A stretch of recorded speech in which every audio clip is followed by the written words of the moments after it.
Hi, welcome to my video on, this is a new video on relations and functions, and this is the first one in that series, ways of defining a relation.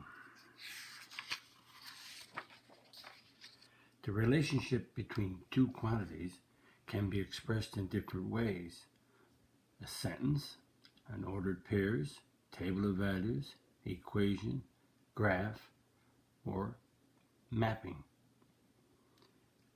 Let's write out a sentence.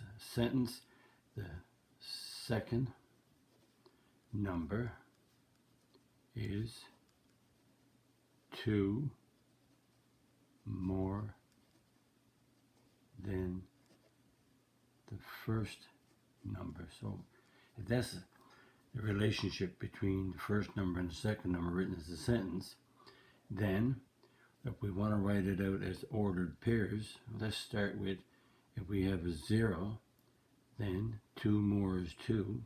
If we have the first number as 1, then 2 more is 3. And if we have a number as 2, then 2 more would be 4. So the first number, 0, 1, and 2, we add 2 to each of these numbers, and we get a set of ordered pairs to represent this sentence. Or we could have a table of values. A table of values could go like this. We could have the first number, and we could have the second number that's on the top. That's like an X and a Y table of values. And the first number is 0, and then there's a 1, and then there's a 2, 0, 1, 2. And the second number goes with 0 is 2, what goes with 1 is 3, and what goes with 2 is 4. So notice the second number is 2 more than the first in the table of values. D, we could have an equation, and the equation could be, we could call S for the second number is the first number plus 2. So S stands for the second number, and F stands for the first number. So that's an equation that represents that. Or we can have a graph. So the graph would be, the horizontal axis would be the first number, and the vertical axis would be the second number. So that's F and X, like X and Y. So the first ordered pair is X is 0, Y is 2. It's right there on the graph. X is 1, F, I should say F, I'm saying X and Y. So F is 1, S is 3, F is 1, S is 3, that's that point. And we have F is 2 and S is 4, so that's 2 and a 4. So there's the ordered pairs that's represented on the graph. It's a graph of those ordered pairs, or the graph of the table of values, or the graph of the equation. Or we could have a mapping. A mapping, we got a 0, a 1, and a 2, just like my table of values. And mapping, I have a, goes with 0 is a 2, goes with 1 is a 3, and goes with 2 is a 4.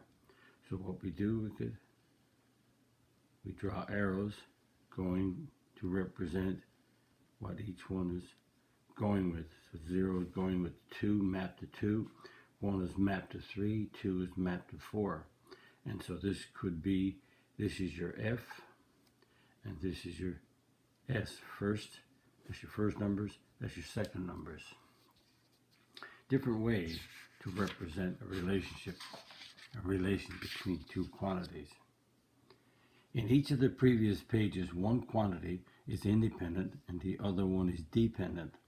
So we had in the first one was a sentence, second number is 2 more than the first number.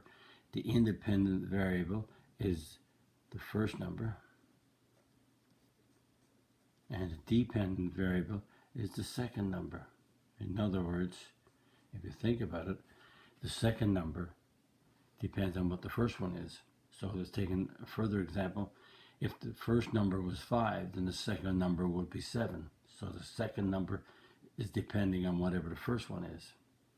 And the independent variables here would be the 0, the 1, and the 2, and the dependent would be 2, 3, and 4.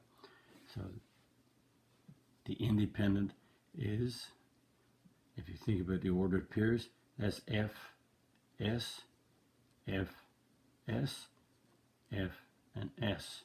Notice now I'm using, instead of X and Y, I'm using F and S, F for first, S for second.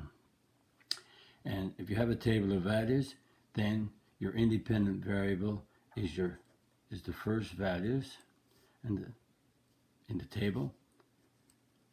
The second set of numbers is your dependent. Again, they're all the same, but it's just represented differently. And if you have an equation, S equals F plus 2, then the independent variable is F and the dependent variable is S. Same as these, only represented differently with two variables of F and S. Notice that S is F plus 2, so that's independent. So what S is depends what F is. And in a graph, if you have these 3 points that we just graphed on the previous page there, we can see that the independent variable is F, the dependent variable is S. The horizontal axis is your independent, the vertical axis is your dependent. And in a mapping rule, then if that's F and that's S, then in the mapping rule, the left side is your independent variable and the right side is your dependent variable. Just different ways to express. So let's continue. State the independent and dependent variable of each. So here's some examples. The cost of a quantity of apples. So the cost depends on the apples. So the dependent variable is cost. And the independent variable is the number of apples. Which makes sense. If you're buying apples, then how many apples you buy, the cost depends on how many apples you're going to buy. The height of a plant at a certain time. So your dependent variable is height and your independent variable is time. So the height of the plant depends on the length of time that it was growing. So the height is dependent on the time. And an equation, V equals S cubed, that's the volume of a cube. So if you take a volume of a cube, the volume V depends on what the length of the side is, S. So in an equation, this is the independent is on the right and the dependent is on the left. State the independent and dependent variable of each. Okay, practice means pause the video and supply the answers here. When you get them done, press play to see if you're okay. And here we go. The area of a square given the length of the side S. So the independent variable is the side of the square, and the area of the square is your dependent, because the area depends on the length of the side. So if we had a side of a square as 2, then the area would be 2 times 2, 4. If the length of the side was 5, then the area would be 5 times 5. So the area depends on the side. 2, distance traveled after a certain number of hours. So the independent variable is, again, the hours or the time. And the dependent is distance. So the distance you travel depends on the time. So independent is time, dependent is distance. Number 3, P equals 3S. So the independent is S. So when you put S in, out comes your P. So that's the equation for the perimeter of an isosceles triangle, if you think about it as side. So the perimeter depends on the side. The number of students in a school, if a certain number of students in each class. So the number of students in each class. Number of students in each class. So the number of students in the school depends on the number of students in each class.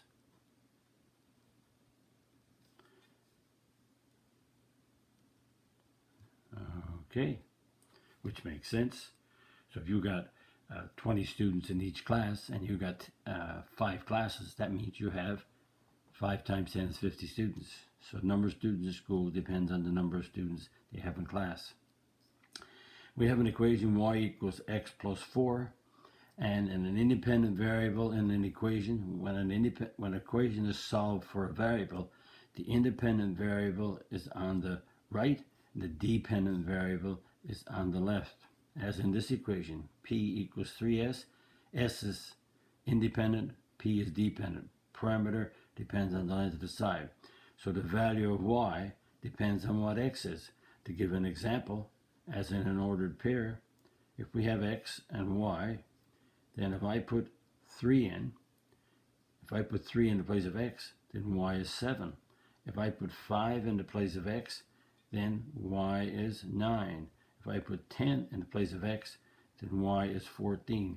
So y depends on what the value of x is. And if I put 0 in the place of x, then y becomes 4. So y depends on x. And again, the dependent variable is normally what the equation is solved for, which is, this case, is y.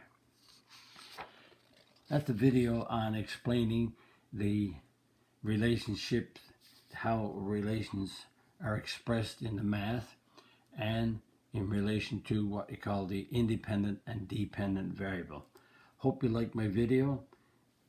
Subscribe to my channel if you wish, and click the notification bell if you do subscribe, because there's more videos coming your way. And write a comment on my video also, and visit my math website, www.mathfullyexplained.com. 3 sections: me, my degrees and teaching experience. The video section talks about how I'm going to help you learn your math strategies you're going to use, and the content section has the topics and the number of videos on those topics on my YouTube channel.